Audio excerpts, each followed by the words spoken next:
no qual eu vou tentar trazer para a nossa discussão aqui algumas reflexões, algumas ideias acerca do momento em que a gente vive hoje, tomando como eixo para a discussão o que eu acho a gente pode afirmar é um processo de ultrapassagem de limiar, ou um novo umbral, um novo horizonte no qual a ideia da vida, mas não só a ideia, a concepção da vida, mas também a maneira como a gente experimenta a vida, a maneira como a vida faz sentido para nós, os indivíduos pós-modernos.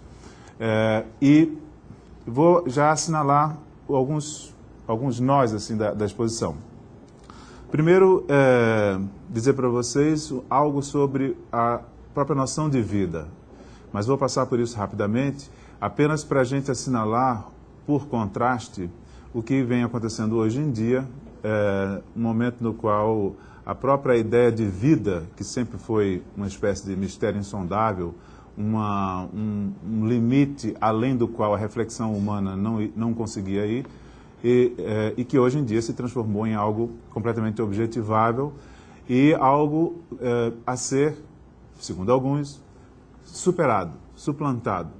Já há alguns 20 ou 15 anos, com certeza, apareceram expressões que na minha época de faculdade, na época da faculdade da maioria das pessoas aqui um pouco mais vividas, simplesmente não fazia sentido, como sociedade pós-humana, natureza pós-biológica ou homem pós-orgânico. Essas expressões, todas elas, se vocês colocarem no Google, vão encontrar centenas, milhares de referências, livros, debates, organizações. Hoje mesmo eu estava vendo um site chamado www.transhuman.org, que eu sugiro a vocês que visitem, porque é muito ilustrativo desse tipo de desafio que nós estamos enfrentando hoje em dia. Então, resumidamente, o ponto de partida é esse, a discussão sobre essa passagem que nós vivemos no mundo por conta do avanço espetacular das ciências, da biologia, da vida e do surgimento cada vez maior de biotecnologias que incidem diretamente sobre a vida, essa mudança na própria concepção e no entendimento, na vivência da vida. Depois eu queria falar um pouco sobre o contexto no qual esse processo vem se dando, quer dizer, o contexto da nossa sociedade atual ou contemporânea, para falar, então, finalmente, de alguns dos desafios que essa situação coloca para nós todos, deveria colocar, pelo menos. O problema, justamente, é que nem sempre coloca, porque, na verdade, e com isso já adianta um pouco do que deve ser um aspecto da nossa discussão, os desafios que essa situação coloca exigem de nós uma atitude crítica, uma atitude política que nós, hoje em dia, somos muito pouco convidados a exercitar. Consumidores que nos tornamos todos. E aludir um pouco ao impacto dessas transformações na nossa vida cotidiana, e aí eu vou falar um pouco sobre o impacto das biotecnologias na nossa vida subjetiva, e em particular naquilo que são as formas de expressão e de tratamento do nosso sofrimento. E vou falar um pouco do que a psiquiatria, no que a psiquiatria vem se transformando nos últimos tempos. Todos nós sabemos que a ideia de vida é complexa desde que ela foi tematizada, sobretudo a partir da metade do século XIX, segunda metade do século XIX, Darwin e a sua revolução nesse campo. E o próprio conceito de vida, ele é em si mesmo, a sua natureza é complexa. Por quê? Porque a vida, ela é matéria e é, ao mesmo tempo, uma outra coisa que não é matéria. Ela é, de alguma forma, um conjunto de elementos, mas é também, inextricavelmente, uma totalidade indivisível, qualquer forma de vida. Ela tem na sua essência a ideia de identidade, um ser vivo que se perpetua, mas, ao mesmo tempo, ela tem também a ideia de mudança. Nenhuma espécie que deixa de mudar sobrevive. Nenhum indivíduo que seja incapaz de mudar sobrevive. Além disso, a vida, a gente tende a pensá-la como atributo, propriedade, como característica de um indivíduo, a vida individual. No entanto, isso é quase que uma abstração, ou isso é apenas uma maneira muito particular de a gente ver a vida inscrita num determinado momento, num ser individual. Na verdade, a vida, ela implica sempre o indivíduo colocado no seu meio. De modo que quando a gente fala de vida, a gente fala de alguma forma num fluxo que é transindividual, é transindivíduos biológicos individuais. Essa característica da vida traz para a gente talvez o que seja a mais importante qualidade do fenômeno vital, uma coisa que um filósofo da biologia francês, muito conhecido, Georges Canguilhem, certamente alguns de vocês conhecem, denominou de normatividade vital. O que separa um ser vivo, qualquer um, uma bactéria, um ser humano, um elefante, um ser jurássico, desse caderno, desse relógio, ou desse copo, ou de um asteroide? É que o asteroide, o copo, o caderno, essa mesa, meu sapato, são indiferentes àquilo que o ambiente ou eu fizer com eles.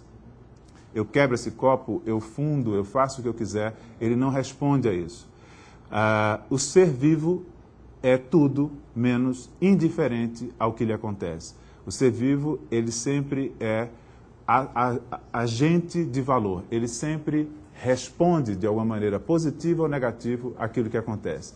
A vida, nesse sentido, ela é, como diz Canguilhem, na verdade, normatividade vital. Isto é, o ser vivo é aquele que é capaz de produzir novas normas para si, sempre que a vida, as circunstâncias exigem. Coisa que os seres inanimados não são capazes. Não são capazes? Essa que é a grande questão. Não eram capazes até muito recentemente e, segundo alguns, ainda não são capazes, robôs, por exemplo, de exibir essa normatividade. A própria ideia de vida artificial, que até pouco tempo atrás era uma espécie de contradição nos termos, ou bem é vida, ou bem é artificial, ou bem é natural, ou bem é artificial, essa fronteira entre a natureza e a artificialidade, o artefato, vai cada vez mais se borrando, de modo que essas características da vida dos seres vivos são hoje atribuíveis, pelo menos na imaginação de alguns, a novos artefatos e produtos da ciência. Ocorre que a natureza, uma vez sendo compreendida, analisada e dominada pela ciência, ela, de alguma maneira, continua desafiando os seres humanos.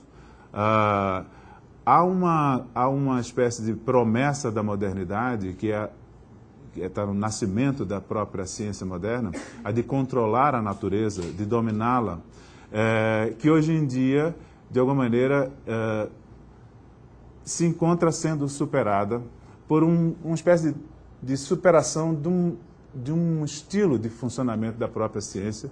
E aqui eu vou recorrer a uma metáfora utilizada por um sociólogo português, Hermínio Martins, que, falando sobre a transformação da ciência na atualidade, diz que, de alguma forma, a ciência, até pouco tempo atrás, ela tinha uma inspiração que ele chama de prometeica. O que ele quer dizer com isso?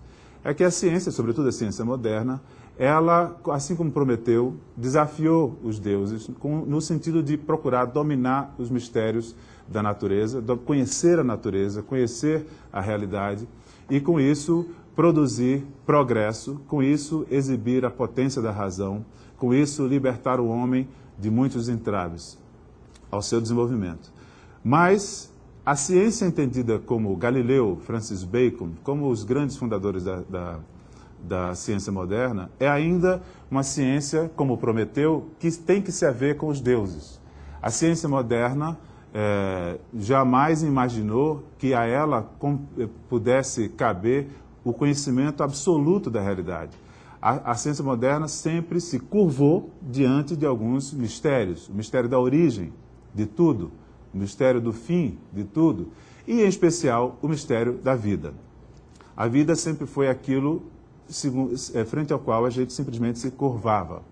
Um ser vivo, um ser morto, exibia uma diferença que a medicina, mas nenhuma ciência, nem a química, nem a física, conseguiam descrever.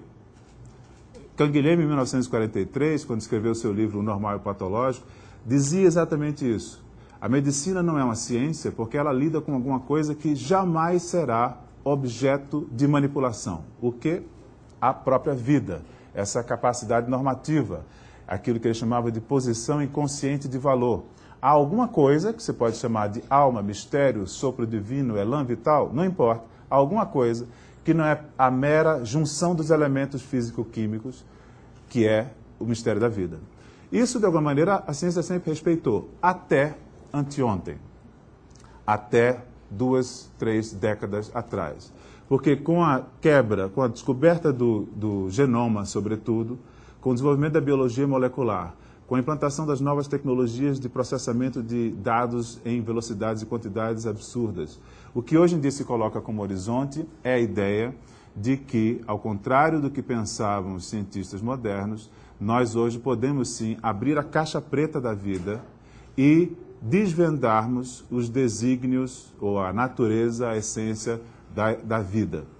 É possível a gente brincar de Deus, é possível a gente inventar novas formas de vida que antes inexistiam. Já fazemos isso, porque os transgênicos, na verdade, são coisas criadas não pela natureza sozinha, mas pela natureza apoiada ou catapultada pela ação das tecnologias. É claro que a gente pode dizer, usar um raciocínio e dizer, bom, tudo que o homem faz é ainda efeito da história natural. Mas há uma grande diferença, é que agora essa é a primeira espécie, a nossa, que produz ela própria caminhos voluntariamente escolhidos para a sua evolução. Daí essa expressão evolução pós-biológica, que, de novo, podem colocar no Google, vocês vão ter muitas referências. A ideia de evolução biológica se refere a essa capacidade que a ciência atualmente exibe, ou pelo menos propala, de poder superar os limites que a natureza impôs, não só à nossa espécie, a toda forma de vida conhecida. Nós agora somos autores da seleção natural, nós agora somos os sujeitos, enquanto espécie, daquilo que vai ser a nossa descendência, o nosso futuro. Com isso, evidentemente, há um estremecimento do nosso chão, porque imediatamente se colocam questões que são de ordem moral e de ordem ética. Digo assim diferentemente porque, de ordem moral, porque a gente já se depara com problemas de difícil solução, questões com as quais todos nós já convivemos. Tecnologias biológicas hoje em dia trazem para o nosso cotidiano problemas que eram os problemas, não as respostas. Os problemas eram inimagináveis. Por exemplo, é legítimo que uma mulher dê ao seu filho um pai morto há 5 anos antes do filho nascer? Isso é possível. O sêmen congelado de um pai morto há 5 anos é perfeitamente utilizável. Então, um cadáver morto, já completamente dissipado, se torna pai de uma criança. É aceitável que alguém, em determinadas circunstâncias, no debate se isso vier, eu vou defender a ideia de que sim, é aceitável, que em certas circunstâncias alguém seja autorizado a fazer clone de um filho, por exemplo. É aceitável que a gente possa fazer nas nossos filhos um procedimento eugênico, uma engenharia genética capaz de modificar o seu perfil genético e com isso moldá-lo de alguma maneira? Todas essas questões, elas estão na pauta de qualquer jornal, de qualquer revista, em qualquer banca de jornal, qualquer banca. O que acontece conosco, de alguma maneira, é que a gente ainda não tem os instrumentos, ainda não tem a prática de discutir essas questões e de nos colocarmos como sujeitos interlocutores nesse debate. De alguma maneira, a gente ainda não se deu conta de que a ciência saiu, para usar o termo de Hermínio Martins, daquele modelo prometeico, que ainda aceitava limites, ainda aceitava mistério, ainda dizia, tem coisas que a ciência não dá conta, quem dá é religião, arte, tradição, imaginação, para um modelo de ciência que, de alguma maneira, tem uma vocação ontológica, como ele diz. Uma ciência que, na verdade, já não pensa a tecnologia como uma mera extensão das capacidades humanas, mas pensa a tecnologia como uma maneira de aprimorar a espécie humana, de reformar a humanidade, de fazer, por meio da genética, aquilo que ideologia, política, reformas sociais não conseguiram fazer. Para vocês terem uma ideia do quanto isso é senso comum em certo tipo de produção, eu trouxe para ler aqui uma citação de Francis Fukuyama, num livro recente, 2002, chamado Nosso Futuro Pós-Humano, Consequências das Biotecnologias, da Revolução da Biotecnologia, em que ele defende essa ideia que não é só dele. A ideia de que, finalmente, nós vamos acabar com misérias, problemas, com agressividade, com violência, com crime, etc., a partir não mais da reforma social, da educação, da solidariedade, da ideologia, da política, mas através da intervenção biológica que as tecnologias nos permitem. Vejam o que ele diz nesse livro. Poderia ser que as ferramentas utilizadas pelos reformistas sociais do século XX, nós, da socialização precoce das crianças e a psicanálise até a propaganda de agitação e os campos de trabalho forçado, foram cruas demais para alterar de maneira definitiva o substrato natural da conduta humana. Em 2 gerações, depois da manhã, disporemos do conhecimento e da tecnologia que nos permitirá realizar aquilo que os engenheiros sociais não conseguiram. Nesse estágio, teremos encerrado definitivamente a história humana. Vou repetir, teremos encerrado definitivamente a história humana, porque teremos abolido os seres humanos enquanto tais. Então começará uma nova história para além do humano. Daí falar em futuro pós-humano. Esse tipo de afirmação, Francis Fukuyama, todos conhecem, não é apenas desse universo dos teóricos, dos filósofos, daqueles que pretendem, de alguma maneira, compreender o social a partir da sua perspectiva intelectual. É também, ela também é utilizada por pessoas no plano da cultura. Vou dar uma outra citação, não vou mais falar de outras citações, apenas essa que eu achei muito interessante, de um artista chamado Sterlach. Se vocês quiserem conhecê-lo, também ele tem um site muito interessante, ponham Sterlach com C no final, no Google, e vão ver o site dele, onde ele defende a ideia de que não é a humanidade só, o corpo humano é obsoleto. E ele diz, e ele tem, toda a arte dele é uma body art, é uma arte de construção do corpo, o corpo menos como objeto de desejo do que como objeto de design. E ele diz o seguinte: é hora de se perguntar se um corpo bípede, que respira, com visão binocular e um cérebro de 1.400 centímetros cúbicos, é ainda uma forma biológica adequada. Ele não pode dar conta da quantidade, complexidade e qualidade de informações que acumulou. É intimado pela precisão, pela velocidade, pelo poder da tecnologia e está biologicamente mal equipado para se defrontar com seu novo ambiente. O corpo é uma estrutura nem muito eficiente, nem muito durável. Com frequência ele funciona mal. Agora é o momento de reprojetar os humanos, torná-los mais compatíveis com as suas máquinas.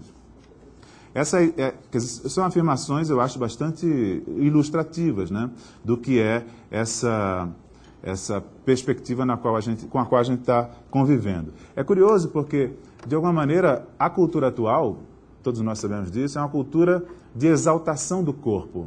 Poucas vezes na história a gente teve uma cultura que celebrasse tanto o corpo como a nossa. Nós todos aqui somos vítimas disso. Todos nós aqui sabemos mais do nosso corpo do que sabíamos há 15 anos atrás. Todo mundo faz check-up, todo mundo tem uma ideia de colesterol, todo mundo olha no espelho para ver a gordurinha a mais, a flacidez, o músculo sarado, as rugas, etc. Porque na nossa cultura o corpo comparece de maneira muito mais decisiva na própria formação da identidade e como senha, como cartão de visita nas nossas trocas sociais. Então, de um lado, existe isso, esse culto, celebração ao corpo.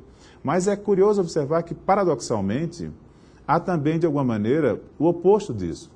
Não só o desprezo do corpo normal, a celulite, a ruga, o envelhecimento, né, os cabelos brancos ou a falta deles, todos os sinais de envelhecimento que são vistos com, eu vou usar uma palavra forte, mas não é exagerada, com uma espécie de repulsa, repulsa que subjaz à nossa voracidade de consumir produtos, técnicas, práticas, etc., que retardam a morte, retardam a velhice, que disfarçam a velhice, enfim, que apresentam um corpo palatável ao olhar do outro, que é decisivo para o nosso bem-estar. Então, de um lado, esse culto ao corpo convive com esse desprezo do corpo do ponto de vista estético. Além disso, como acabei de dizer, existe, contrastando com essa celebração do corpo e da vida natural do corpo, essa ideia de que o corpo humano, tal como a natureza nos fez, ele é obsoleto, ele é ultrapassado, ele é carregado de erros genéticos que fazem com que aos 50 e muitos anos eu comece a ter, por exemplo, Alzheimer, ou que uma mulher comece aos 30 a ter um câncer. A ideia de que o corpo humano é uma máquina, é uma entidade a ser corrigida, a ser aperfeiçoada, é uma ideia que cada vez mais se entranha no nosso imaginário, e isso se faz nas últimas poucas décadas. Há muito o corpo deixou de ser sagrado, isto é, de ser, digamos, a expressão de uma divindade na Terra. Há pouco tempo deixou de ser propriamente o substrato daquilo que a gente chamaria de natureza humana. Durante muito tempo, o corpo e a vida, por ser inatingível pela manipulação, ainda funcionava como uma espécie de guardião da essência humana.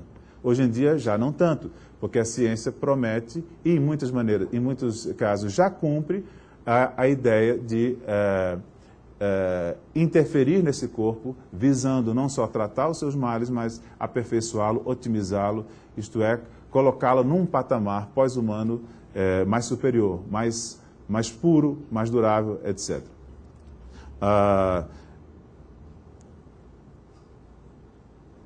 É curioso a gente verificar isso, por exemplo, comparando filmes de ficção científica ou obras de ficção científica. Quando eu estava pensando nesse tema, me ocorreu uma comparação, não sei se vocês vão concordar, entre o Frankenstein e o Blade Runner, o filme Blade Runner. Frankenstein, de Mary Shelley, do século XIX, e o Blade Runner, que é baseado num conto de Philip Dick, século XX. O Frankenstein é, de alguma maneira, também o sonho de uma ciência que quer superar as limitações da natureza, né? Com a fagulha elétrica, com um conjunto de órgãos, produzir um ser humano tal como nós. Mas é curioso, é um ser humano tal como nós. Quer dizer, a ideia do Dr. Frankenstein é de ser capaz de emular a natureza e de fazer aquilo que a natureza sozinha faz. É do homem se colocar no mesmo top, no mesmo potencial, no mesmo poder da natureza. No Blade Runner, os replicantes, todo mundo viu, acho que Blade Runner todo mundo sabe do que eu estou falando, né? Os replicantes, eles já apresentam uma outra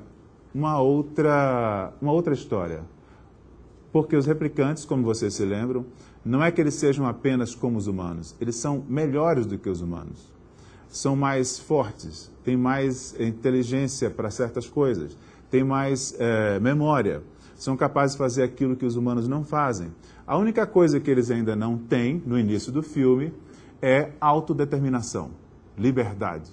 Eles não se apaixonam, não são capazes de relações. Mas o filme é exatamente sobre um momento em que a tecnologia, meio que por acaso, cria replicantes que começam a pensar: por que eu tenho que morrer com 4 anos? Começam a se apaixonar. E há um casal de replicantes que é central na trama do filme. Começam, enfim, a se colocar as mesmas questões que todo ser humano. De onde eu vim, qual é o sentido da vida, o que acontece depois que eu morro. E, nesse sentido, há uma ultrapassagem da ideia de uma ciência que simplesmente reproduz um humano para uma ciência que é capaz de produzir máquinas que substituem humanos. Se a gente fizesse uma outra comparação, a gente poderia se lembrar de Tempos Modernos, Chaplin. Tempos Modernos é típico filme de uma época em que se criticava a maquinização do homem, né? Todo mundo lembra do Chaplin com aqueles botões ali. Era a figura do operário, mas era uma metáfora da nossa sociedade, no qual os homens se transformavam em máquinas. Blade Runner é diferente. Blade Runner já é um ponto no qual não se trata mais de criticar um homem-máquina, mas de sugerir uma máquina que se transforma num ser humano. Como no filme de Schwarzenegger, aquele série O Exterminador do Futuro. O que é interessante é que o Exterminador do Futuro é uma máquina, mas que é mais humana, no sentido dos valores que defende, do que muitos dos humanos de carne e osso. Então, essa incursão rapidíssima na literatura e no cinema mostra como não é só a ciência que avança, não é a biologia que avança na descoberta de segredos da essência da vida, é também um conjunto de elementos na sociedade que avança ou que influi no sentido de que a gente assimile essa ideia de que o limite entre o natural e o artificial, o limite entre a vida e a morte, o limite entre homem e mulher, todos esses limites sejam considerados ultrapassáveis. E, evidentemente, o limite da própria vida biológica do ser humano. Hoje em dia, a gente percebe isso, ou confirma isso, no surgimento de ciências, de campos de atuação que juntam ciência e tecnologia, como a biônica, que é justamente a área da ciência, da biotecnologia, da tecnociência, que mistura artefatos com organismos. Então, hoje, a gente cada vez mais avança no sentido de produzir próteses que possibilitem, por exemplo, cegos a enxergarem, isso já está acontecendo, né? Surdos, profundos, a ouvirem, paraplégicos a andarem. Uma das pesquisas mais fantásticas em andamento é desenvolvida por um brasileiro, Miguel Nicoleles, na Duke University, nos Estados Unidos, e vocês todos devem conhecer. É uma pesquisa que produziu uma coisa assombrosa, a capacidade de um macaco movimentar com o pensamento um braço mecânico para pegar uma banana e dar para ele. O experimento assim, descrito é simples, mas o desdobramento disso é fantástico. Já há pessoas que a partir daí imaginam tetraplégicos podendo entrar no computador, navegar na internet utilizando o mesmo dispositivo, com um chip, controlar o computador. Então, se de um lado há esses avanços espetaculares, a gente vai conseguir superar muitas limitações ainda, patologias provocadas por acidentes ou provocadas por determinações genéticas, mas, por outro lado, a gente também tem os problemas que essa superação de limites traz, que são os dilemas morais e éticos que essas descobertas trazem, como eu aludi no início.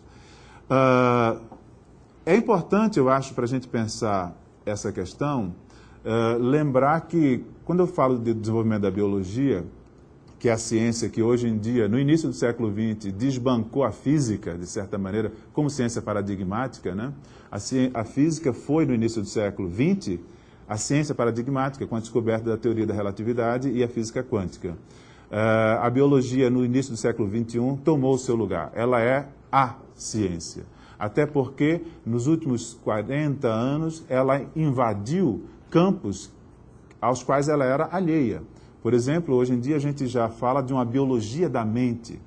A gente fala de neuroteologia, neuroética, neuroeducação, neuropsicanálise, neuromarketing, neuroeconomia. A lista não tem fim.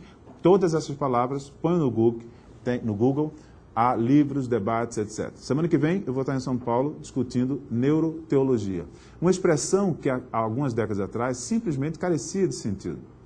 Isso significa, pelo menos uma coisa, de que a biologia trouxe, e a ciência, portanto, trouxe para seu campo coisas que antes eram de outros campos. Economia, política, moral, ética, educação, religião, crença em Deus, misticismo, etc.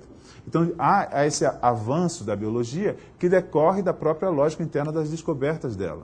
Mas a ciência nunca acontece no vácuo. Ela acontece em contextos sociais precisos. Ela influencia a sociedade, mas, por outro lado, é influenciada de volta por ela. A sociedade do século XVII, evidentemente, foi impactada pelas descobertas de Galileu, por exemplo, Copérnico. Né? Evidente que com a descoberta, com aqueles pequeníssimos telescópios, quando se destruiu a ideia do geocentrismo, quando se colocou de fato o ser humano num planeta vagabundo de categoria inferior, perdido na periferia do universo, isso impactou a sociedade e foi por isso que quase Galileu pagou caro por isso. No entanto, é verdade também que no surgimento da Renascença e no surgimento da Idade Moderna, outras coisas, de alguma maneira, proporcionaram um campo de expansão para esta ciência. O individualismo, o racionalismo. Então, se de um lado a gente tem as figuras como científicas como Galileu, Francis Bacon, Copérnico, etc., fazem parte da mesma atmosfera social pessoas como Montaigne na literatura, que pensava no indivíduo, pensava em si mesmo. Era pela primeira vez alguém achava que a própria vida íntima era assunto que merecia atenção dos outros. Era uma novidade absoluta naquela época. Pessoas como Lutero, que pela primeira vez disse que a crença em Deus era assunto individual, era matéria de reflexão íntima e que exigia razão, não apenas fé, exigia razão. Então há uma espécie de afinidade eletiva entre o desenvolvimento da ciência e o desenvolvimento das várias áreas da sociedade. Isso a gente vê nessa época e vê também hoje. Quais são os elementos que eu acho importantes para a gente agrupar junto com o desenvolvimento da biologia para pensar os nossos dilemas éticos atuais?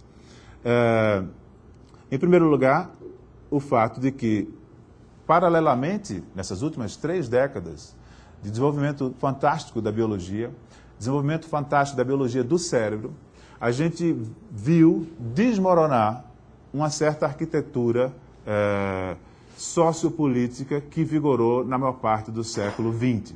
Nós saímos de um mundo bipolarizado, nós saímos de um mundo onde a política, de alguma maneira, era o ar que a gente respirava, tudo fazia sentido, tudo, de alguma maneira, era progressista ou reacionário, de direita ou de esquerda, tudo era, de alguma maneira, referido a um horizonte ou a outro. De alguma maneira, todos tínhamos uma posição política, quer nos dessemos conta disso ou não, mas éramos instados. Quem era estudante, chegava na faculdade, na escola, tinha que se deparar com o movimento estudantil. Quem era operário, movimento sindical. Quem era professor, sindicatos, professores. Era o ar que a gente respirava. Em 25 anos, isso sumiu. A gente saiu de um momento da subversão política, guerrilheiros, movimento estudantil, mas da subversão dos hippies, que simplesmente eram contra o sistema, do movimento feminista, do movimento negro, do movimento gay, dos primeiros movimentos de liberdades civis. Então, um momento em que todos éramos convocados a agir, a pensar como cidadãos, isto é, o que é um cidadão nesse sentido? É o indivíduo que tem um lugar e tem uma ação no espaço público. É um indivíduo que não vive a sua vida como sendo matéria que diz respeito a si próprio. Não vive a satisfação como alguma coisa que decorre dos seus prazeres pessoais. Que é instado, não é que ele decida, ele é instado a viver a vida como contendo uma dimensão privada, mas inevitavelmente contendo uma dimensão pública. A identidade dele, dependendo também daquilo que ele é na vida pública.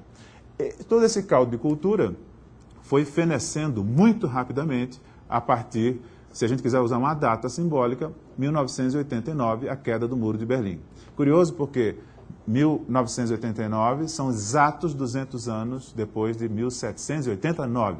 Outra data símbolo, né? O surgimento da era das revoluções, ou da política, e o fim da era das revoluções e do fenecimento da política nesse sentido mais compartilhado, ou mais imperativo. Essa deliquescência, digamos, da política, como todo mundo sabe, foi acompanhada de uma espécie de exacerbação no plano da cultura da ideologia do individualismo, que nos deu coisas muito boas, direitos humanos, cidadania, igualdade entre raças, entre sexos, entre gêneros, etc. Mas, como tudo na vida, em medicina, vocês sabem que a diferença entre um remédio e o veneno é a dose. Isso vale para tudo na vida. O individualismo nos deu coisas muito boas, a exacerbação do individualismo num caldo de cultura desprovido de grandes horizontes coletivos, públicos, resultou numa exacerbação dessa busca individual pela satisfação que, na ausência de grandes objetivos, de grandes horizontes, se voltou para o consumo. a cultura do consumo, que nas últimas décadas se transformou praticamente numa espécie de, tirando um ou outro lugar do planeta, se transformou, se não na realidade, porque a África está longe disso, mas se transformou na imagem da sociedade a qual todas devem aspirar. Né? Todas as sociedades e, de certa maneira, todos os indivíduos no planeta, de alguma maneira, se miram, se avaliam, se medem por estarem mais perto ou mais longe daquilo que é o ideal, e o ideal são as sociedades afluentes, as sociedades onde as pessoas podem consumir e a partir daí, conseguir a satisfação de que precisam na sua vida subjetiva. Então, o apagamento, o enxugamento da política, a diminuição da importância do público, o aumento ou a expansão, a exacerbação da cultura do individualismo, evidentemente, é permeada na decadência da política pela ascensão da lógica da mercadoria, da sociedade do mercado, ou do que o Robert Kurz chama de totalitarismo do mercado. Por que totalitarismo? Porque, na verdade, hoje em dia, a única coisa que, de alguma maneira, nos une a todos é o fato de que todos os habitantes do planeta, de uma forma ou de outra, estão referidos ao mercado. Mais nada paira acima de nós. Nenhuma ideologia, nenhuma ideia de Deus, nenhuma cultura, nenhuma língua, nada. A única coisa a qual todos, de alguma maneira, estamos mais ou menos plugados é o mercado. E isso, evidentemente, tem consequências pelo encharcamento no tecido social e na imaginação social, naquilo que dá sentido à nossa existência, disso que eu chamei agora rapidamente de lógica da mercadoria. Qual é a importância fundamental dessa ideia de lógica da mercadoria? É que ela está associada, pela decadência da política, etc., a uma espécie de desmoronamento do transcendente. Ou a gente pode dizer isso de outra maneira, o esmaecimento do simbólico. A ideia de fim das grandes narrativas. São todas maneiras de aludir ao mesmo fenômeno.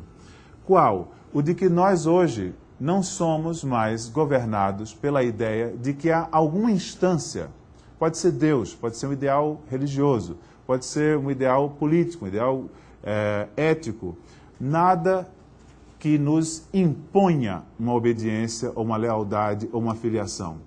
Nós, indivíduos exacerbados, nos convencemos, nós vivemos isso, nós temos o direito de escolher o que quer que seja que diga respeito a nós. A ideia de que eu posso escolher a minha religião é uma coisa recente e no Ocidente. Religião era alguma coisa que você nascia nela e daí você rompia por um processo muito traumático. Mais ou menos como hoje em dia no Brasil, mas de maneira muito mais light, todos somos, de alguma maneira, católicos ou cristãos. Na verdade, no Brasil, o Brasil é um exemplo disso, mais talvez do que em outros países, nós somos autores das nossas escolhas. No Brasil, quem é cristão vai na Mãe de Santo numa boa, né? Eu tenho amigos judeus que vão na Mãe de Santo e fazem treinamento budista, sem que isso coloque em nenhum momento nenhum tipo de confronto, nenhum tipo de problema. Porque, na verdade, o centro de decisão, a medida de todas as coisas, é a escolha individual e é a satisfação que aquela escolha individual dá ou não. Por que eu estou aludindo a esses fenômenos no plano político, no plano cultural, no plano econômico? Porque todos esses elementos compõem o caldo de cultura no qual a gente vive nessa sociedade tantas vezes caracterizada por pós-moderna, que se a gente tivesse que definir de maneira muito simples, para quem não está acostumada com o termo, talvez a gente pudesse fazer uma espécie de caricatura da passagem do mundo antigo para o mundo moderno e agora essa cultura que a gente vive, chamemos-la de modernidade tardia, pós-modernidade, pouco importa. No mundo tradicional, no mundo pré-moderno, que ainda existe em muitos cantos do planeta, o indivíduo ainda não é o centro de toda a existência. Ainda não é o valor mais alto na sociedade. Um servo medieval nasce servo, morre servo. Um escravo em Roma, Espartacus, por mais que seja livre de espírito, é um escravo, porque nasceu escravo, morrerá escravo. A ideia de que a escolha individual governa o destino inexiste no mundo tradicional, que é profundamente hierarquizado. ainda há presença disso no mundo contemporâneo. Pensem, por exemplo, no que são as castas na sociedade indiana. Elas ainda existem, apesar de terem sido abolidas por decreto na proclamação da República no final dos anos 40, início dos anos 50. Mas são 7.000 anos de história, castas. Não se acaba com isso por decreto. Na cultura indiana, as castas existem, o que significa que nem todos são iguais. Uns são superiores, outros são inferiores. A ideia de que um pária possa se transformar num kshatriya, num brahmane, simplesmente não faz sentido.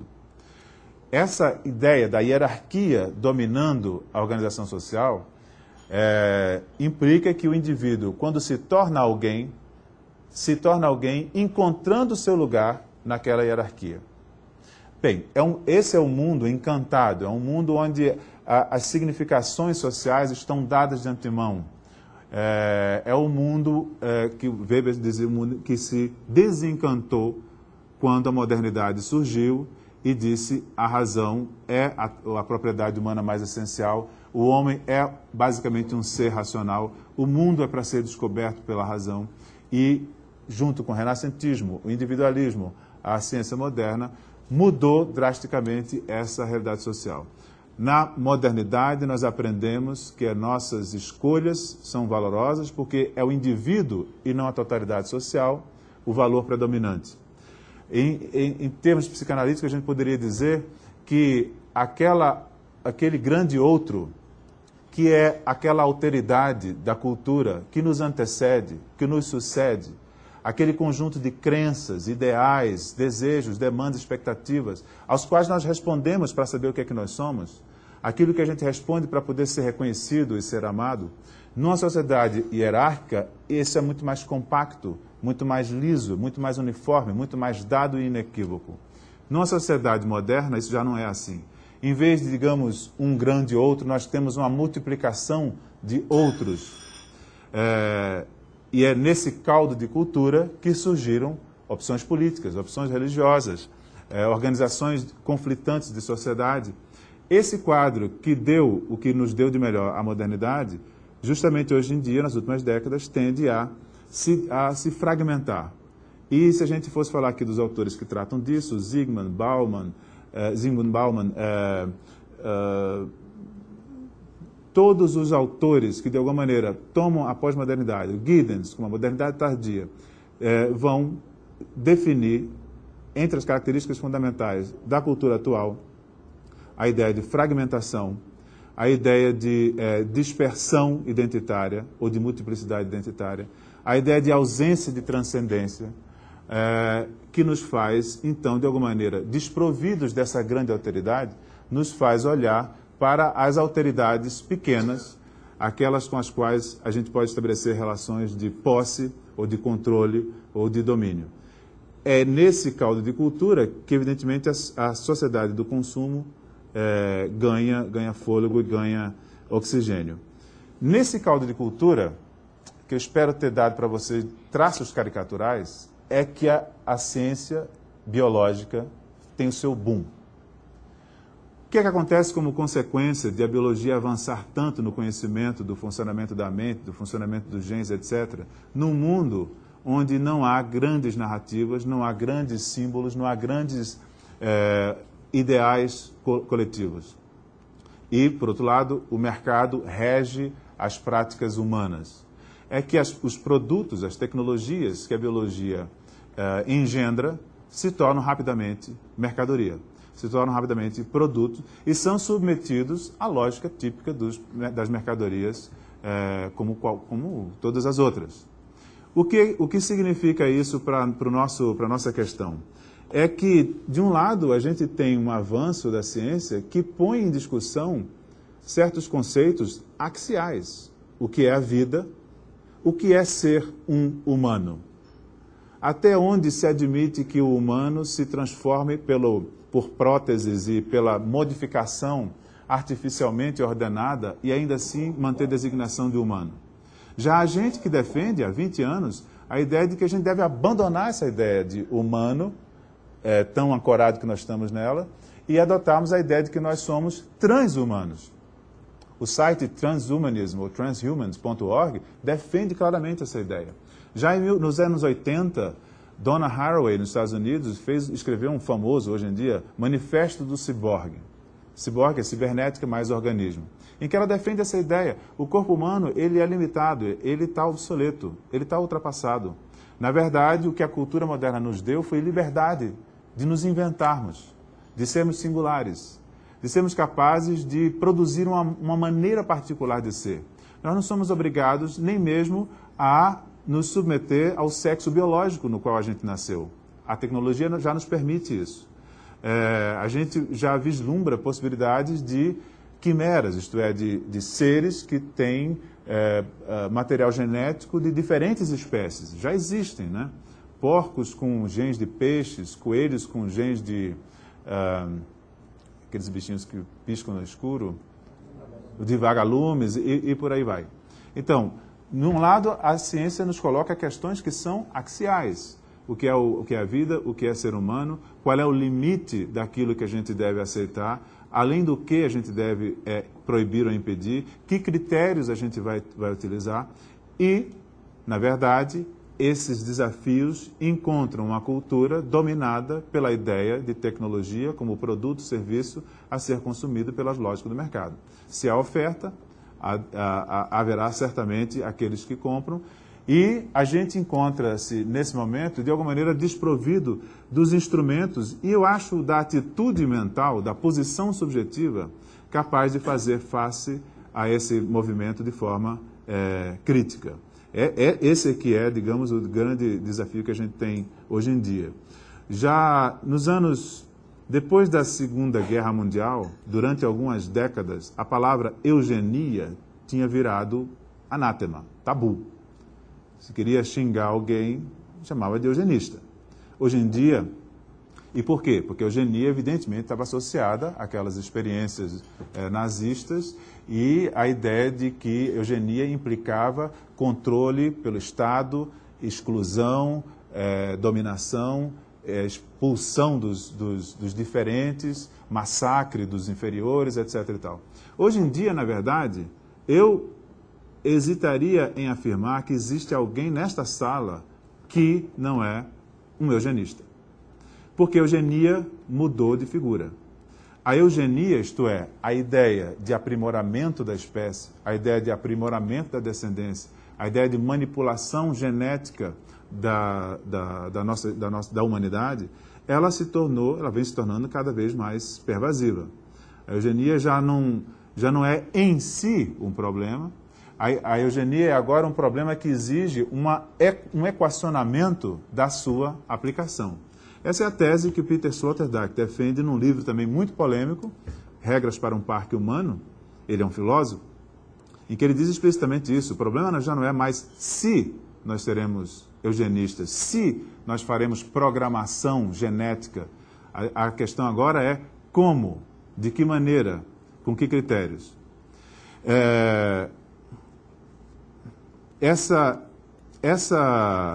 Esse nível de discussão, digamos assim, pode parecer um pouco futurista demais, pode parecer um pouco longe da nossa experiência cotidiana, mas não é. E eu vou terminar aqui a exposição para a gente conversar, falando de uma coisa que eu acho que é mais próxima de todos nós, que é o impacto da biologia e das biotecnologias na psiquiatria. E na psiquiatria, não só na ação dos médicos, mas na psiquiatria que nós todos temos dentro de nós.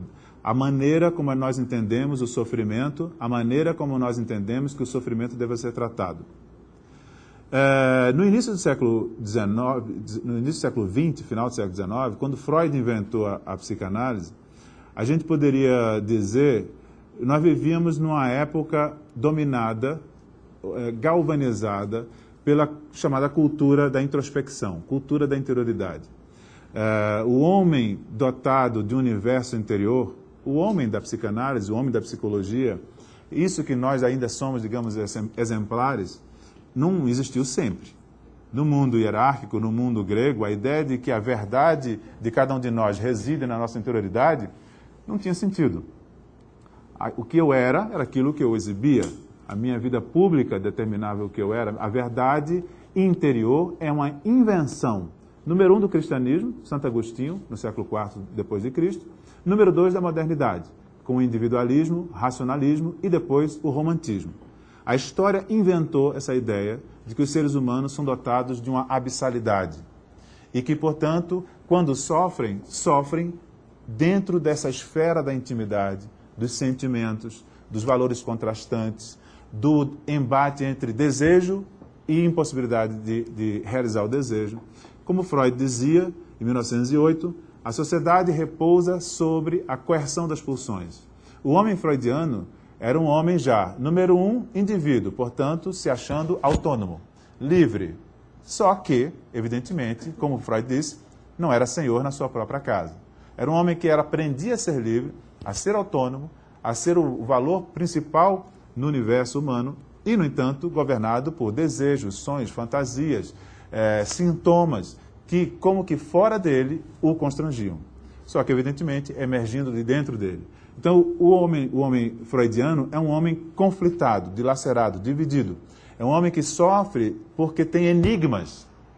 Era tipicamente o que alguém dizia quando procurava uma terapia e dizia: eu não sei o que está se passando comigo, eu não entendo o que acontece comigo.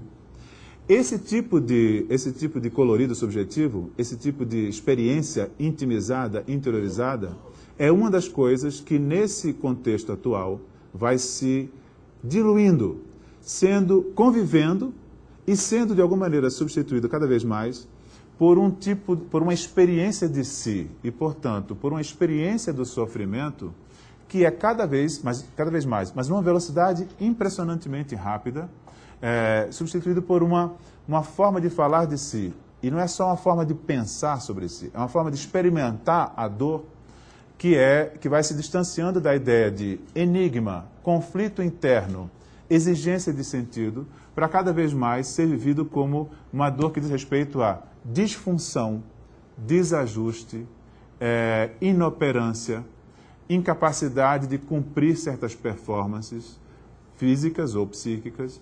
E, portanto, a ideia de que eu sofro porque eu tenho um enigma interno que me dilacera vai sendo cada vez mais substituído pela ideia, calcionada pela apropriação da biologia do cérebro, de que eu sofro porque tenho neurohormônios que estão num desbalanço.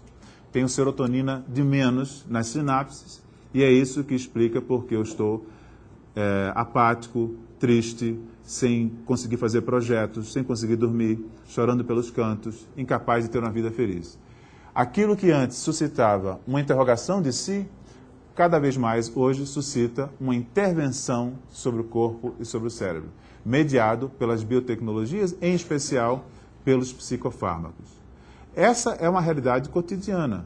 Eu tenho certeza, a gente não vai poder fazer essa pesquisa aqui, mas eu tenho certeza que em boa parte das casas das pessoas que estão aqui, há remédios, há um Lexotanzinho, há já não se usa mais Vagostesio, né, aquelas bobagens, há os naturebas. Mas os naturebas também têm os seus chás e as suas fórmulas ortomoleculares, etc.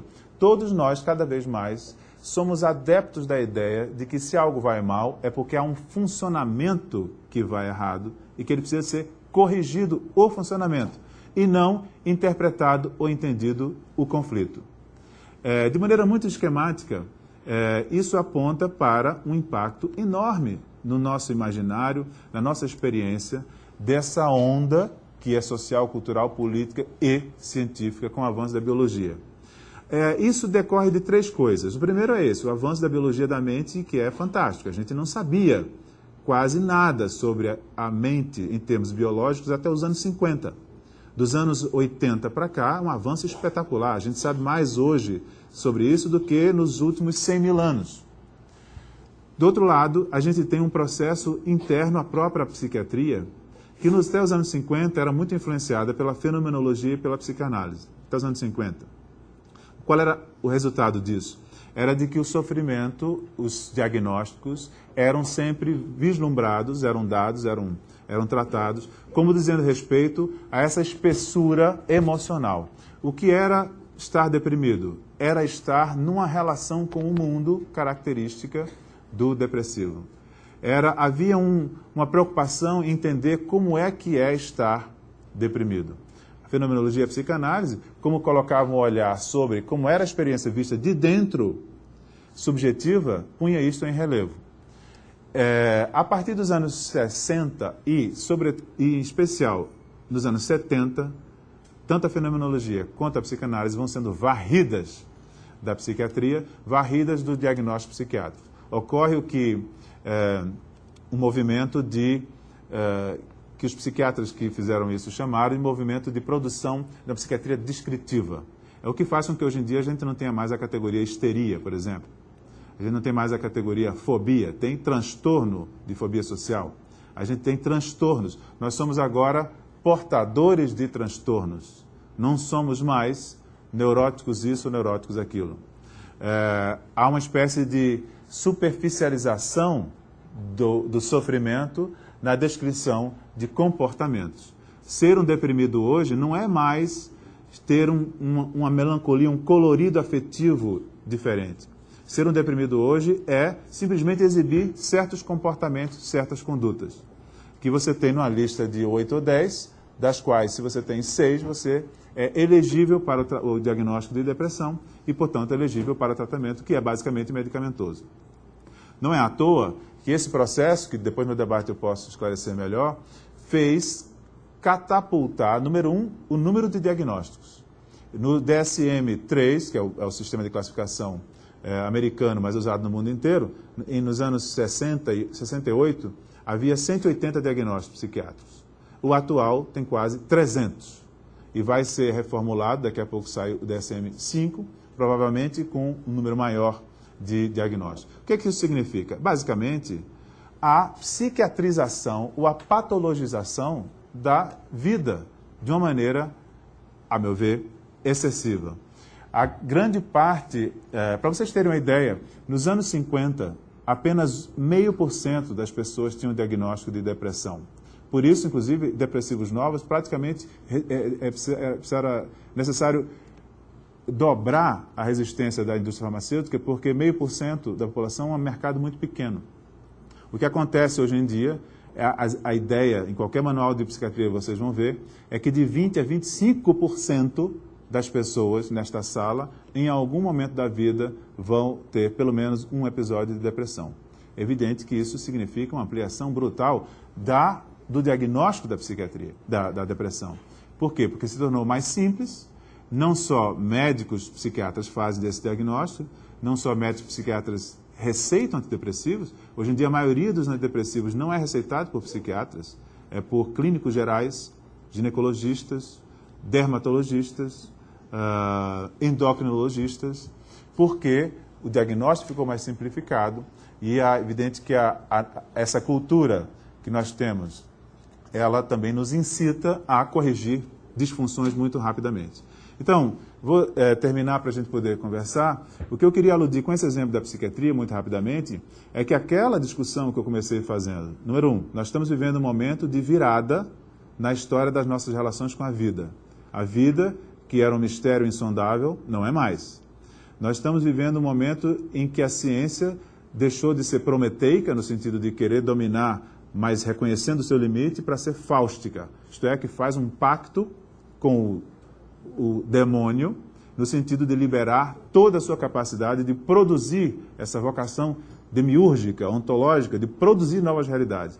Nós estamos no início de uma época em que a humanidade biológica é, para muitos, já considerada como o passado. A ideia de que nós temos não só o direito, mas o dever de modificar geneticamente a nossa descendência. Tudo isso, que parece coisa de ficção científica e longe da nossa experiência, se traduz como uma onda em muitos outros setores. Um deles é a fisicalização, esse processo de fisicalização do sofrimento, fisicalização do tratamento, essa ideia que nós lá no Instituto chamamos de a produção de uma cultura do sujeito cerebral. Hoje em dia, se vocês forem em qualquer banca de jornal, qualquer Fantástico, qualquer programa de tarde, vocês vão encontrar uma explicação do mau humor das mulheres, da falta de educação das crianças, da chateação dos velhos. Qualquer coisa hoje em dia é explicada biologicamente. Pior, cerebralmente. Tudo se explica a partir de alguma função ou disfunção do cérebro. Evidente que isso tem um efeito tem muitos efeitos. Entre eles, esse que eu gostaria de chamar a atenção, que é o de reforçar uma espécie de dessubjetivação, de despolitização, de apagamento da ideia forte de sujeito. Porque o fato de nós sermos eus é inevitável. Sujeito é uma invenção, digamos assim, da humanidade. É a invenção que um dia se fez de que ser um indivíduo era ter uma posição frente ao mundo. Era ser capaz de criar valores diferentes daqueles com os quais ele discorda. Ser capaz de ter normatividade psíquica, isto é, instituir normas para si, produzir valores, criticá-los, destruí-los por outros melhores, ser um sujeito, ser um cidadão. Isso é a invenção da modernidade, de alguma maneira. Mas isso não está garantido que vai continuar. Fantasmagorias terríveis, como a do Admirável Mundo Novo de Aldous Huxley, não estão fora do nosso horizonte. De alguma maneira, já prenúncios disso, nós todos vivemos. Bastaria eu perguntar para vocês quantas vezes nós podemos dizer que gastamos 15 minutos ou 20 minutos numa conversa com nossos amigos discutindo questões dessa natureza. Ou questões políticas banais. Que tipo de sociedade nós queremos legar para nossos filhos? A ideia de que o futuro, nós estamos implicados com o futuro de 1 a 2 gerações, que era evidente, era entranhado, era óbvio nos anos 50, hoje em dia já não é mais. Porque a lógica da vida nos empurra para um imediatismo, para uma velocidade da qual a gente não consegue fugir, que nos faz enxergar muito curto e que nos transforma, evidentemente, de cidadãos em consumidores, de sujeitos em meros agentes de comportamento. Então, eu acho que esse tema, que eu pontilhei, digamos assim, com alguns comentários, que mereceriam, evidentemente, uma tessitura muito mais organizada do que uma exposição breve pode oferecer, eu acho que pelo menos aponta, número 1, para um fato. A vida não é mais a mesma coisa. A vida não é mais o que era. Para um problema, nós ainda não temos ideia de que consequências isso tem. Para um desafio, a gente vai, todos nós, individualmente e coletivamente, vamos decidir se essas consequências vão ser simplesmente reguladas pelo funcionamento do mercado, isto é, sem nenhum critério ético, sem nenhum horizonte coletivo de discussão, ou se nós vamos conseguir inventar instrumentos, mecanismos, organizações, não sei, porque essas coisas ainda não existem, que de novo coloquem a produção, a nossa produção social, histórica, como alvo da nossa reflexão e da nossa atuação. Isso, no plano coletivo, é um desafio, no plano individual também. O exemplo da psiquiatria, eu queria trazer para mostrar como todos nós, não são os outros, não são os desavisados, não são os alienados, todos nós somos sutilmente atraídos, carregados para uma relação com o nosso sofrimento, por exemplo, que nos faz consumidores de remédios muito mais do que interlocutores acerca de questões sobre a nossa existência. Bem, era isso que eu queria trazer para o nosso debate, a nossa conversa. Obrigado.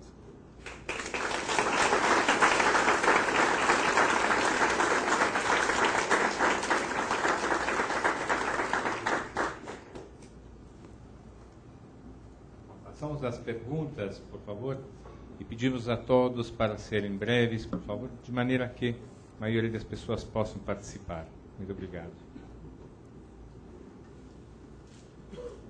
Newton, eu gostaria de fazer uma relação que costuma surgir, que é o seguinte, existem vários relatos, hoje em dia, de transformações pelas quais o planeta está passando, que poderiam inviabilizar a vida tal como nós conhecemos hoje. Alterações climáticas, enfim, existem vários indicadores aí que poderiam estar apontando para isso, quer dizer, grandes catástrofes poderiam estar ocorrendo num prazo muito curto. Bom, hoje em dia, essa é uma afirmação que está perpassando praticamente toda a comunidade acadêmica, cientistas, etc. Tal. Quando você tem uma voz discordante, de um modo geral, essa voz ela vai muito na direção da engenharia genética e das possibilidades que a biologia nos traz e que o próprio processo científico, até existe uma antiga frase que diz que qualquer problema que o homem se coloque, ele sempre vai ser capaz de superá-lo, inventar algo, criar algo que vai, com certeza, transformar e resolver essa questão. Inclusive, muitas vezes é dito, em outros momentos já ocorreu essa afirmação de que nós caminhávamos para uma situação de inviabilidade, e isso se mostrou. Bom, e por outro lado, de um modo geral, quando essas mesmas pessoas começam a contar, a narrar o que seria essa transformação, como seria isso, em que nossos corpos seriam outros, enfim, isso provoca uma perplexidade muito grande. Quer dizer, mesmo que nós, num determinado momento, achamos que Darwin é muito razoável e falha na evolução das espécies, quando nós afirmamos isso, e principalmente na nossa intervenção direta nessa evolução, e transformando a forma que nós temos, por exemplo, a NASA, há pouco tempo atrás, ela dizia, quando nós formos para Marte, quando nós formos para não sei o quê, nós vamos adaptar o planeta ao ser humano. Bom, logo alguns cientistas disseram, por que adaptar o planeta ao ser humano? Não é mais fácil adaptar o ser humano aos planetas? E de acordo com a necessidade de cada lugar para onde nós formos, serão seres humanos diferentes. As necessidades de corpos no espaço são completamente diferentes. Então, a minha questão é a seguinte. Primeiro, em oposição a essa possível situação de colapso da natureza, é colocado como uma solução, inclusive desejável, essa aceleração da nossa transformação. Por outro lado, o que eu vejo é que, inclusive hoje, quando você fala em velocidade, até pouco tempo atrás, quando nós ouvimos uma reflexão sobre o mundo, nós sempre tínhamos uma situação um pouco mais tranquila de compreensão. E agora, esse estado de perplexidade por parte das próprias pessoas que pensam, que têm como trabalho pensar os nossos processos, é de perplexidade para as próprias pessoas que estão pensando, entendeu? E não para a comunidade em geral. Uhum. Bom, você na verdade fez uma intervenção, né? Não é bem uma pergunta. Quer dizer, eu acho que você tem razão. Um dos problemas para a gente, eu agora estou respondendo a mim mesmo, um dos problemas para a gente tomar essa posição que eu acho que a gente deve tomar, de poder refletir criticamente e ser interlocutores em relação a esse aspecto todo, é que a complexidade do conhecimento que a gente tem que dominar para poder tomar posição é muito grande. Né? O Alain Ehrenberg é um sociólogo francês que diz que nós vivemos hoje uma sociedade meio paradoxal, porque a gente, ao mesmo tempo, é mais autônomo do que sempre foi, ninguém é obrigado, ninguém se sente, na verdade, obrigado a nada, quer dizer, ninguém. Os homens-bomba, etc., tudo bem. Mas, de uma maneira geral, nós somos livres para escolher. E, no entanto, a gente não sabe bem o que escolher. A gente é refém de técnicos, refém de pessoas que têm competência nas áreas nas quais nós não somos competentes. E isso para tudo, né? Os personal trainers foram só os primeiros. Hoje em dia, há os personal stylists.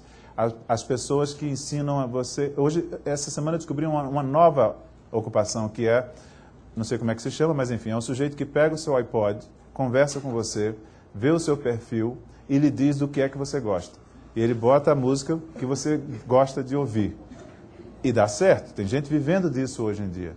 Como tem pessoas parecidas fazendo com roupas, né, com livros, com cursos, cafés filosóficos e tal. Para o seu perfil é bom você ir esse módulo, etc. E tal. Então, essa dependência é um problema a ser ultrapassado. Isso, o homem comum, porque, como você bem disse, mesmo aqueles que refletem sobre isso vivem num estado de perplexidade. É também verdade que a gente não deve ser nem catastrofista, apocalíptico, nem ingênuo, nem, digamos assim, tecnofóbico, nem tecnofílico, nem simplesmente querer todas as tecnologias porque, afinal, elas se justificam por si só, nem também temer que agora o mundo não é mais o mesmo. Essa coisa do mundo não é mais o mesmo, desde que o mundo existiu, acontece. Se vocês lerem os comentários surgidos quando os transportes públicos foram inventados, o bonde puxado a burro, havia pessoas dizendo a mesma coisa. O mundo vai se acabar, como é que pode, homens e mulheres, pessoas de classes distintas no mesmo ambiente, etc. Então, a gente tem que evitar esse discurso, né? E evidente, essas coisas meio futuristas que você diz, a adaptação do corpo humano a ambientes extraterrestres vão acontecer. Colonização do espaço, obviamente vai acontecer. É difícil você imaginar como impedir o processo de esgotamento da terra e dos seus recursos, né? Basta você pensar no crescimento populacional, né? Na coisa predatória que é você ter 6 bilhões de pessoas se multiplicando. É evidente que quem defende as tecnologias diz, não, mas você sempre tem tecnologias que são capazes de oferecer resposta a isso. De qualquer maneira, eu acho que o maior problema que a gente enfrenta é, digamos, a direção ou as respostas que a gente dá aos problemas éticos. A gente estava conversando antes de começar. Já há muitas pessoas que dizem a hierarquia que vai governar a sociedade em algumas gerações será uma hierarquia biológica. Não serão hierarquias sociais, como no século XIX até agora. A gente vai ter hierarquia biológica, o que de alguma maneira já acontece. Nós todos aqui nessa sala vamos viver provavelmente mais dos 70, 75 anos. Mas a gente atravessa aqui a rua e a gente pode encontrar pessoas que vão viver provavelmente até os 50 e poucos, 60 anos. Então essa escala biológica já existe, mas a quantidade de tecnologias disponíveis para aumentar a vida, prolongar a vida, melhorar doenças, depurar genes que vão causar doenças degenerativas, etc., evidentemente, numa sociedade regida pelo mercado, não serão bem comum. Serão bem daqueles que se apropriam de todos os bens de valor maior. Então, um desafio que eu acho para todo mundo que pensa no horizonte de uma democracia mais radical, há que se colocar na agenda isso. Isto é, como é que essas tecnologias podem ser, de alguma forma, expandidas, apropriadas, como um recurso à consecução, a gente conseguir aqueles mesmos ideais políticos do século XVIII. Há algumas coisas nesse sentido eu acho muito interessantes. Por exemplo, o uso de celulares, o uso de internet, evidentemente que tem um poder de ultrapassar gaps de inclusão extraordinários, né? Assim como as vacinas fizeram isso há muito tempo atrás. Pode ser que algumas tecnologias de intervenção biológica também produzam isso. Mas o ponto que eu queria insistir é que todos esses dilemas que você colocou, eles serão definidos de maneira diferente num ambiente apolítico, num ambiente onde a lógica da ciência, ou a lógica da produção tecnológica, da inovação tecnológica e a lógica de distribuição de bens pelo mercado vigorar, ou num contexto onde isso, pelo menos, tem o contraponto de instituições, organizações e indivíduos que contraponham a isso interesses coletivos, ideais igualitários, ideais preservacionistas em relação à vida, ao planeta, etc. Ao caminho do puro, você se referiu desse jeito. Eu não pude deixar de lembrar de um filme que eu vi, que eu acho que retrata muito bem isso, chama Gattaca. É um filme que a pessoa, há uma evolução tamanha no comando dos genes, vamos dizer assim, que a pessoa ela chega perto da perfeição. E aquele que não nasceu dessa maneira, ele passa a ser discriminado. Aquele que é o normal, que é o natural, ele passa a ser discriminado por aqueles que são perfeitos, vamos dizer assim. E eu queria perguntar, na verdade, duas coisas. Se para você existe um limite para que exista não mais um preconceito cultural, mas um preconceito essencial, um preconceito que eu diria primário, biológico, que a pessoa ela é vítima do preconceito dos seus próprios genes, ela é vítima do preconceito daquilo que ela, de tudo que ela é e do que ela pode ser. Ele vai lá, coloca o dedinho, aparece lá os genes dele, não, você vai ter uma doença cardíaca, você não pode trabalhar na nossa empresa, por exemplo. Uhum. E uma pergunta que eu me faço também, eu gostaria que você comentasse um pouco, para que caminhar para o igual, para todos serem perfeitos iguais, se a magia está no diferente? Se a magia está, vamos dizer, arrisco dizer, na imperfeição? É o que eu queria saber, assim, dessas duas coisas de você. Bom, a segunda parte da a segunda pergunta, na verdade, é uma tese com a qual eu estou de acordo. E é uma tese de conteúdo filosófico político assim imprescindível, porque a defesa da imperfeição, da incompletude, não é, do erro, do equívoco, eu acho perfeita. Quer dizer, se opor a isso é, por exemplo, abraçar a ideia que vigora no Admirável Mundo Novo, a ideia de uniformização. Admirável Mundo Novo, não sei se todos já leram, mas vale a pena ler. É um mundo criado por Aldous Huxley, no qual não existem guerras, violência, miséria, sofrimento, tristeza, depressão. Não existe nada de ruim. É tudo bom e é um pesadelo. Por quê? Porque a vida, para merecer o adjetivo de humana, exige isso que você chamou, sintetizou como imperfeição. É da imperfeição que nasce, inclusive, a inovação positiva. Na vida é assim. Um ser vivo que não seja capaz de, por imperfeição, por uma reação esquisita ao meio, mutar, uma mutação e inovar, simplesmente pereceria. Por que a vida progrediu no planeta? Porque houve indivíduos biológicos imperfeitos, há imperfeições que eram incompatíveis com a vida, havia imperfeições que eram melhores do que a forma anterior. Então a imperfeição, o desvio, a diferença, a incompletude é o sal, digamos, da vida. Isso é uma tese com a qual a gente tem que lutar contra esse ideário da purificação, da perfeição.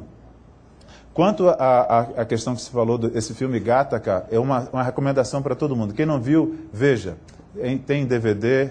É um filme que se passa no futuro muito próximo, onde tecnologias que já existem se transformaram em saúde pública. Isto é, as pessoas grávidas têm que fazer um screening genético para saber que defeitos têm geneticamente, para poder fazer uma limpeza e, portanto, todos nascerem perfeitos. O protagonista do filme é um sujeito que nasceu porque os pais um dia transaram atrás do carro, na frente de uma praia, meio hippies e tal, e ele faz parte do grupo chamado Filhos de Deus, isto é, que nasceram como nós, meio ao acaso, meio ao Deus dará, ninguém sabe no que vai dar, deu. E ele, ao nascer, pega-se uma gota de sangue e examinam o resultado do exame. Você tem 95% de chance de ter miopia aos 10 anos, 40 e tantos por cento de ter câncer aos 75 anos, e por aí vai. Problema no coração aos 30 e pouco, parará. Qualquer um de nós fizer um exame desse, vai dar uma coisa assim, né? A questão é que, como é um filme americano, ele é o herói, não vou contar um filme, mas é um filme estimulante, vamos dizer assim, né? É a ideia boa, né, da ideologia americana, se a gente pode dizer assim, de que a resistência do indivíduo é capaz de superar um sistema injusto e indesejável.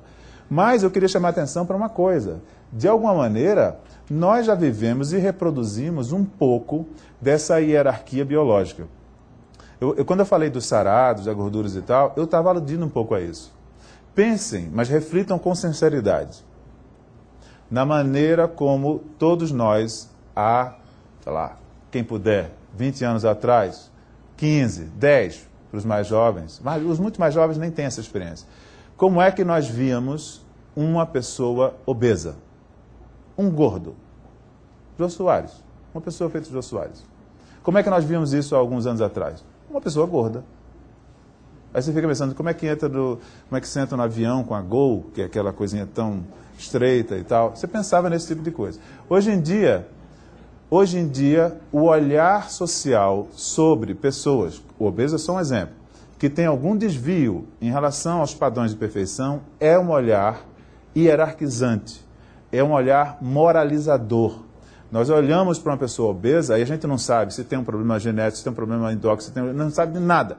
O simples fato de que a silhueta deles não está conforme aos ideais do corpo perfeito faz com que a gente, de maneira muito sutil, mas se a gente for honesto, vai reconhecer, comece a ver naquilo um pouco de falta de força de vontade, um certo descaso consigo próprio, que são características morais negativas. Desrespeito em relação ao custo que vai dar para o sistema de saúde quando tiver problemas, etc. e tal. Você vai ver naquilo uma condição subjetiva deplorável. A gente moraliza, mas sem se dar conta. Por quê? Porque a gente está impregnado, a gente está sendo invadido pela essa mesma lógica que o Fernando falou. A lógica de hierarquizar as pessoas, não pelo valor que tem, pelo pensamento que tem, pela posição que ocupa socialmente, se é pelo que faz na vida, mas pela imagem corporal que exibe. Se você vê uma pessoa jovem, flácida, é a mesma coisa. Mas como é que pode, não se cuida, daqui a 10 anos, quando tiver 40, vai reclamar. Esse tipo de coisa é o dia a dia no consultório. As pessoas que, não é que se atormentem os outros, as pessoas que se atormentam o tempo todo. As meninas, porque o cabelo não é liso, então chapinha, escova japonesa, sei lá, tem uma escova, é alguma coisa japonesa e tem alguma coisa que é escova. Que é um sofrimento que aparece muito claramente no perfil psicopatológico atual. Por que nós temos hoje uma epidemia de transtornos da imagem corporal? Anorexias e bulimias. Por que hoje nós temos quase uma endemia de depressões de todo tipo? Ou de adições, compulsões. Quando a gente começa a ver o que subjaz a esses quadros patológicos, a gente vai ver uma cultura na qual nós todos estamos um pouco aquém do que deveríamos estar em termos de modelo de funcionamento, físico ou mental. Então, nesse sentido, é claro, esse horizonte já está muito perto de nós. Nós já estamos, de alguma maneira, alimentando um monstro. Qual é o monstro? É esse, uma sociedade no qual as pessoas serão discriminadas ou valorizadas em função da sua essência. Essência agora definida pelas suas propriedades biológicas, pelo seu patrimônio genético. Evidentemente que a interioridade, os sentimentos, os ideais, as opiniões, etc., acabam sendo secundarizados em relação a isso. Você queria fazer uma pergunta, né? Não? Então tá.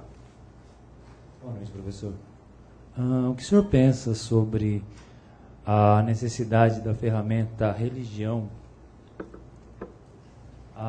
para conforto ou mesmo limitação da massa, como o problema desse materialismo que nós estamos nos tornando como indivíduos? Nós somos materialistas. Antigamente, materialista era uma conotação pejorativa. Hoje nós somos materialistas mesmo por individualismo. E o que ainda é necessário essa religião ainda para nós? Boa pergunta. Boa pergunta, eu digo porque eu acho que a questão da religião hoje em dia está sendo recolocada, digamos, na nossa agenda de pensamento. Durante muito tempo, ser progressista, ser de esquerda, ser socialista, etc. e tal, era quase que equivalente a ser antirreligioso. Porque a gente estava, de alguma maneira, envolto a religião é o ópio do povo, né, a tese marxista, envolto numa ideologia cientificista, da ciência como, digamos, uma negação das teses religiosas, e, evidentemente, em certas culturas mais do que outras, numa crítica séria, fortíssima, à instituição da igreja, não ao pensamento, à prática, à experiência religiosa, mas à instituição da igreja. Eu acho que hoje em dia isso está mudando muito, muito drasticamente. É curioso, né? Porque no momento onde a ciência hoje em dia parece que é o único discurso que se autolegitima, todos os outros parecem que carecem de um fundamento sólido, porque ninguém dá muita bola. A ciência nós todos nos curvamos. Pois bem, nesse momento a gente vê uma volta do interesse pela religião. E digo religião não só nos seus aspectos mais fanáticos, não estou falando do islamismo e ocidente, não estou falando dessa questão. Estou falando do fato de que, para muita gente, a questão da religião, ou da religiosidade, ou da espiritualidade, ganha uma nova importância, e eu acho por um motivo óbvio. É que nós vivemos numa cultura que não oferece nenhuma forma de transcendência a qual a gente se ligue para organizar o sentido da existência. A natureza, a vida, ela é muda. A natureza não nos ensina a viver. Só humanos, narrativas humanas, só coisas que nós falamos nos ensinam a viver, a dizer o que é certo, o que é errado, o que é bom, o que é ruim, o que é aceitável e inaceitável, legítimo e ilegítimo. E a religião, ou a prática da espiritualidade, porque quando eu falo religião, não estou falando de adesão a uma instituição religiosa. Há práticas espirituais que sequer boa parte dos praticantes julga que é religião, como o budismo ou o taoísmo. No entanto, são práticas espirituais, né? Então, eu acho que, respondendo a sua pergunta, se a gente ainda precisa, essa é uma questão, eu acho, de de foro pessoal, né? Cada um de nós sabe que tipo de demanda uma prática espiritual ou outra pode atender. Se você me perguntar, mas do ponto de vista da cultura, a nossa sociedade precisa da religião, ou precisa de alguma forma de transcendência, aí eu não tenho a menor dúvida em dizer que sim. Porque uma sociedade que não tenha nenhuma forma de transcendência, que se ofereça como um ponto fora da imediaticidade da vida, ao qual se refiram os enigmas, as dúvidas, etc., e que encontrem nessa fonte uma referência para organizar um pouco a significação da vida, uma cultura como essa, na verdade, é inexistente, eu acho. Um dia desse eu ouvi uma pessoa, que é uma antropóloga, falando de uma microcultura indígena da Amazônia, mas são uma tribo de 200 índios, que, segundo ela, entre as características que tinha, havia o fato de que era uma tribo, um povo sem religião. Mas isso eu ponho entre suspeita, porque é quase uma novidade absoluta. Todas as formas culturais, sociais e tal, tiveram a sua forma de religião. Ou, se você quiser tirar, para os ateus aqui presentes, alguma forma de transcendência, né? Então, nesse sentido, eu acho que a religião ela é necessária a qualquer sociedade. É claro, a forma da religião varia, aquilo que você chama de religião pode variar, a forma de adesão à religião pode variar, o lugar da religião na cultura pode variar, mas o fato é que, mesmo autores, por exemplo, alguns de vocês devem conhecer um filósofo americano chamado Richard Rorty, que é um pragmatista americano, conhecido no Brasil, teve muitas vezes entre nós, e que sempre foi um crítico ácido da religião. Recentemente, ele escreveu um livro sobre o futuro da religião, junto com Gianni Vattimo, filósofo italiano, no qual ele revia o que havia escrito, dizendo: eu me enganei, eu devia ter falado que eu era contra a instituição da religião, pelo controle que a instituição da religião no Ocidente e também em alguns lugares do Oriente tendeu a ter sobre a sociedade. Mas a ideia de elevação, a ideia de abertura para o mistério, a ideia de ligação com alguma forma de existência ou de significação que suplante a mera empiria humana, isso ele passou a concordar que fazia parte. Ele mesmo se define como uma espécie de politeísta romântico. O politeísmo romântico sendo o fato de que, mesmo um ateu como ele, é capaz de ter os seus, entre aspas, ídolos, ou deuses. Ele não vai chamar de Deus nem de ídolos, mas vai chamar daquelas figuras exemplares. São aquelas pessoas e movimentos e ideias que ele não põe em discussão. Porque o fundamental, eu acho, da prática religiosa é isso, é o fato de você ter certas ideias, valores, que podem estar configurados em pessoas, imagens, ou não, né? Mas certas ideias, valores e tal, que não estão sob ataque da crítica, da opinião, etc. São ponto de partida e ponto de chegada. Não são matéria de troca. Então, se você definir dessa maneira deflacionária, light, o que seja a prática ou a busca da religião, eu acho que ela faz parte de qualquer cultura humana. Uma das coisas muito interessantes da neuroteologia, que vai ter um encontro na PUC semana que vem, é a ideia de que tem muitos biólogos hoje se perguntando o seguinte: por que é que em todas as culturas humanas há alguma forma de religião? E os biólogos da mente, claro, vão procurar explicações biológicas. Entre as explicações biológicas, há várias, né? Mas uma delas que é muito interessante é a ideia de que os seres humanos, porque têm linguagem, ao contrário das outras formas de vida que a gente conhece, os seres humanos são capazes de ultrapassar todo tipo de obstáculo à sua configuração do mundo, ao seu entendimento do mundo, ao seu conhecimento da natureza, do mundo, da vida. Só que esse ponto, esse limite do conhecimento, ele sempre existe.